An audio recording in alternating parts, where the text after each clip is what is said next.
Okay, great. So there'll be time for questions a little bit later on. Thanks so much, Ellen. Thank you so much, Ido. And you are, sorry, I'm going to grab it from you. Quiet but powerful. Okay. Awesome. Thanks, you guys.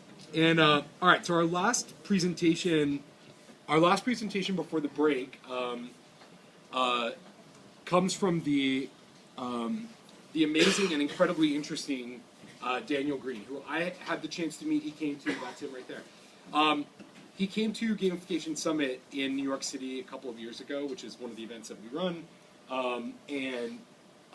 He also had been working with one of my friends, and he came with this sort of, like, really one of the, like, important characteristics, the things that I'm very attracted to, people with, like, an open mind and a sort of curiosity about how to solve problems that are pretty, like, entrenched problems. You know, I'm never that kind of person who looks at a system and goes, like, oh, well, that's how we've always done it, so that's how that should be done, always.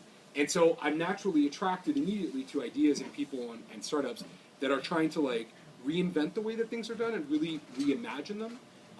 And so, in keeping with the kind of Israeli theme, it's also a security-related discussion.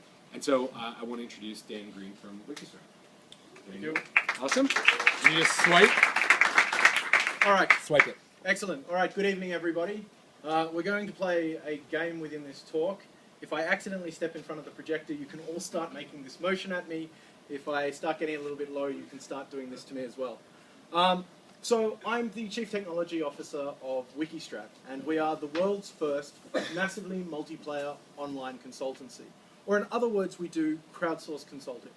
So I'm going to spend about 4 minutes explaining a little bit more about what Wikistrat is and does, and then I'm going to start to talk to you about the idea of what happens when you apply gamification to a workplace scenario.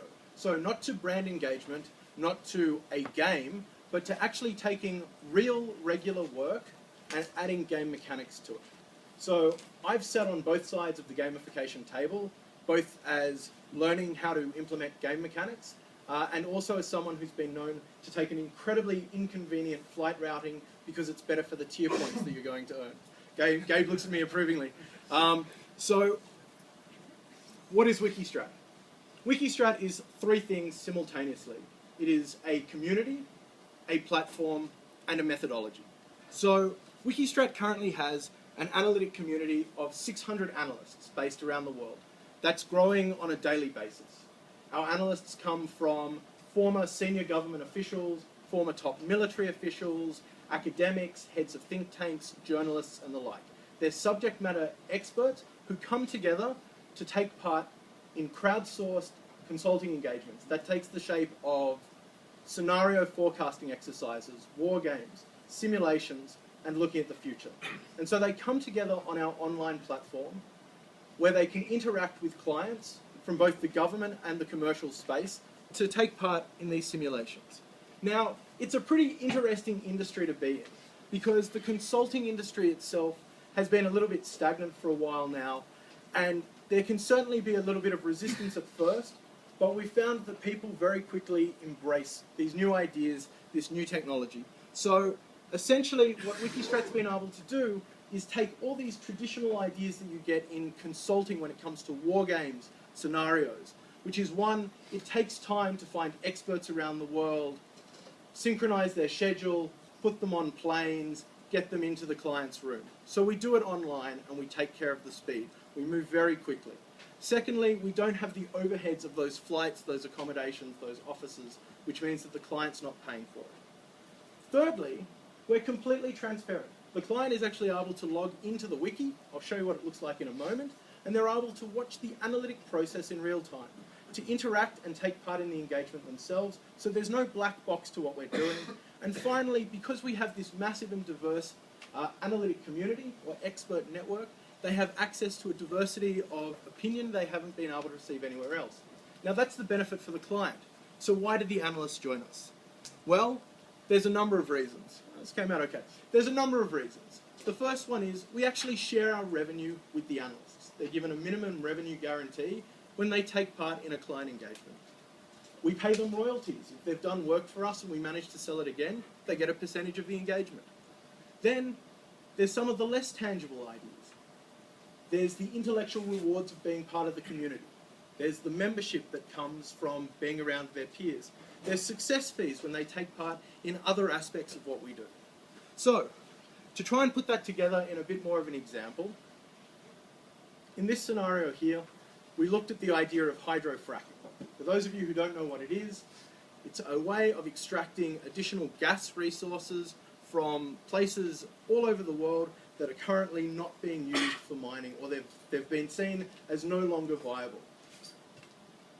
Fracking is currently not allowed in certain areas because of regulatory reasons. The technology is young in other areas. But what happens if North America is suddenly able to produce so much natural gas they never need to buy energy from anywhere else in the world again? In fact, what if they have so much natural gas that they can start exporting to the rest of the world? So this is a scenario where we can bring our community together. They can start proposing ideas, scenarios, alternative futures. People who have political expertise can start looking at how does security policy change? How does the United States of America change their relationship with governments in the Middle East? And all these ideas can compete on our platform to generate ideas and insights for our clients. The same goes for political ideas. As climate change comes in, as polar ice caps melt, what happens to new shipping routes that open in parts of the world? What happens when we have conflicts over territory that was previously seen as inaccessible? So we've developed dozens of modules that take advantage of this analytic community, that allow them to come together and run different types of scenarios. Be that getting an SMS that in 5 minutes we need them to start working on the Syrian chemical weapons issue that's just come out, and they're going to run for 24 hours, to saying we need you to spend the next month working on an engagement that looks at the next century of human, political, and security development. But you're here tonight to hear a little bit about how we brought gamification in. And as Gabe said at the beginning, we were really lucky to meet him at an integral part in developing the community. The analysts were coming in, we were starting to do work, but there were all sorts of necessities that we were trying to deal with. How do we keep people engaged when the work isn't necessarily fun in the way a traditional game is? You don't get to build an avatar. You don't get to be a new character. You have to be yourself. You have to come with your own background. You have to do hard work. You're expected to do research. You're expected to verify your facts. You have to work with other people. And so what we came up with, and I'll give you some insight now, is some of the ways we dealt with those challenges of applying the idea of game mechanics, gamification, to this sort of serious work. So, as I said, the problem with asking people to do real work versus a game is there's no dragon to slay in the literal sense.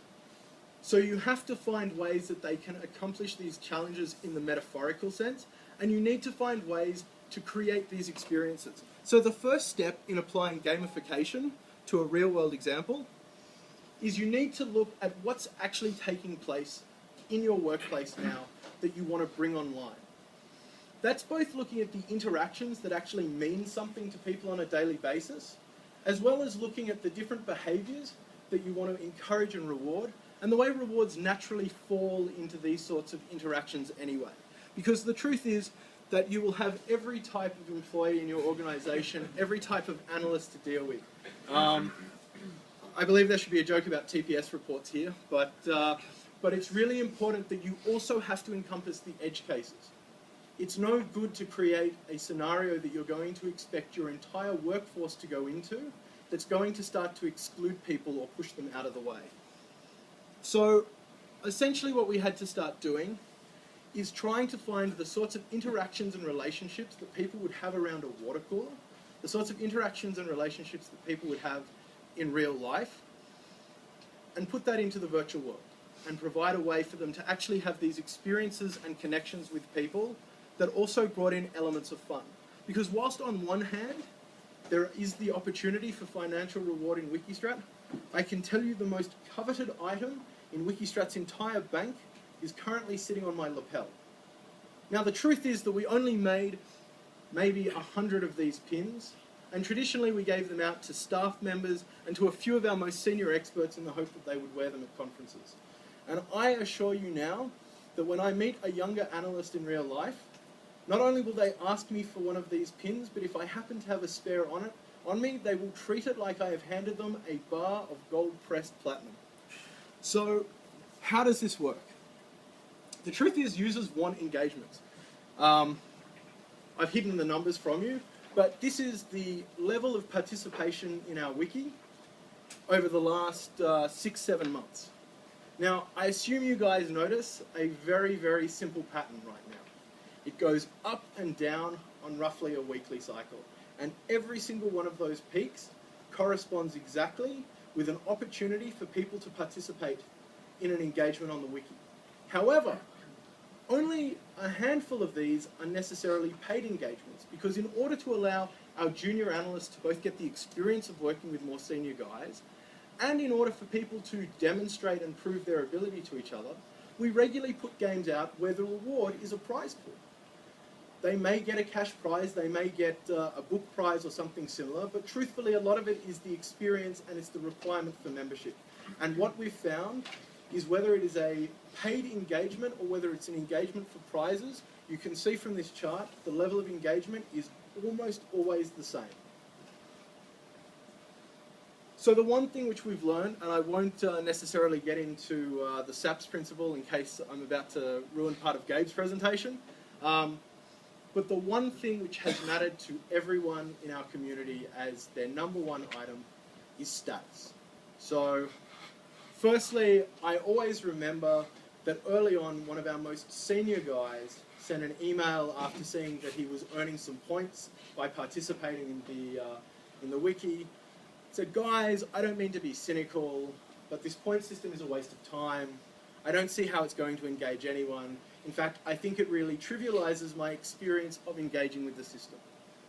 This was followed about 4 days later with a statement saying, guys, I did a lot of work over the weekend. I really thought my points balance would be higher by now. This was followed a week later with, guys, I'm looking at some of my colleagues. I'm pretty sure I'm doing about the same level of work, but my work is of a slightly higher quality. I want to speak to the referee. Your point system is unfair. So it's not just about status in the sense of how people feel, but it's also status in the way people compare themselves to others. So one of the big problems that we have within our community is everyone has to be themselves. They come to the community with their real life CV, with their real life experience, with their real life positions. And that means that not everyone is a world-renowned expert, because not everyone is a world-renowned expert. So how do you balance this idea that some people will always have ranks and status within the community that other people cannot ever achieve, or at the very least they can't achieve through any amount of clicking and engaging in your system? No matter how many times you engage with the wiki, we can't issue you a PhD. We've tried, we've asked, it's not allowed. So, how do we do it? Firstly, this is one of the profiles that users see when looking at it. It's a little bit modified. I took the screenshot so you can see I have the ability to meddle with people's points and achievements. There are a couple of things here. You can see some of the areas in which people can earn achievements, and you can see how they're currently doing according to other people. So you'll also notice the leaderboard is slightly skewed, that it shows them how they're doing relative to a few people in either direction, and not the whole leaderboard. They can access the whole leaderboard, but truthfully, people start to build this really interesting rivalry and relationship with the people just above and below them. So we were at one of our first analyst meetups in Washington, DC, and the majority of the crowd were somewhere in their 20s and 30s, and they'd come to meet some of the staff and to see the faces behind the screen. And as they sat down at the table, we said as a joke, why don't we go around and everyone say their name, the number of points they currently have, and where they sit on the leaderboard. Now, of course, we were trying to be humorous to get things started, until every single person, one by one, could tell us the points, where they were on the leaderboard, and once or twice when someone introduced their name, someone on the other side of the room said, "Ah, you are the guy I can't ever seem to beat." And the truth is that when it comes together with this notion of relationships, when it comes together with this sense of community, you start to have some really powerful effects.